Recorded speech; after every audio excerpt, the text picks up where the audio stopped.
स्वराज्य न्यूज मराठी, माझा हक्क माझं राज्य स्वराज्य।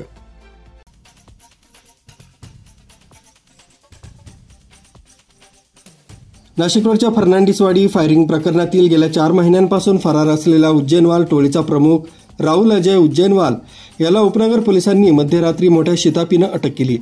या कारवाई दरम्यान पोलिसांनी गुन्ह्यात वापरलेल्या गावठी पिस्तूल आणि 5 जिवंत काडतुसं जप्त केली। 10 जुलै 2025 रोजी मध्यरात्री जय भवानी रोड परिसरात 2 टोळ्यांमध्ये वर्चस्व तसंच हप्ते वसुलीवरून वाद झाल्यानं धारदार शस्त्र तसंच दांडक्यांनी सज्ज होऊन सार्वजनिक ठिकाणी दहशत माजवण्यात आली। या दरम्यान फायरिंग करून परिसरात भीतीचं वातावरण निर्माण करण्यात आलं होतं।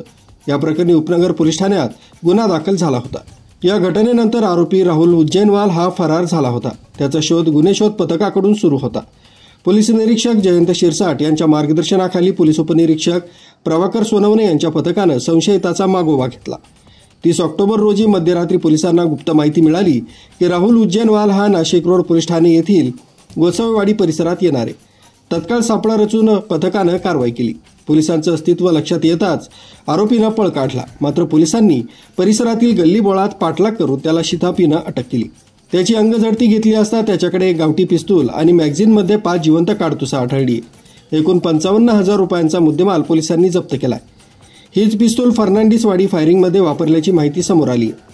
या कारवाईत पोलीस उपनिरीक्षक प्रभाकर सोनवणे, पोलीस हवालदार संदीप पवार, विनोद लखन, गौरव गवळी, जयंत शिंदे, अनिल शिंदे, प्रशांत देवरे, सुनील गायकवाड, पंकज करपे, संदीप रगतवान, सूरज गवळी, प्रवीण सांगळे, मुकेश क्षीरसागर, सतीश मडवई, मयूर विजेकर आणि रात्र गस्त अधिकारी पोलीस उपनिरीक्षक निखिल कोरपड यांनी सहभाग घेतला। उपनगर पोलिसांच्या या कारवाईचं सर्वत्रच कौतुक होत आहे।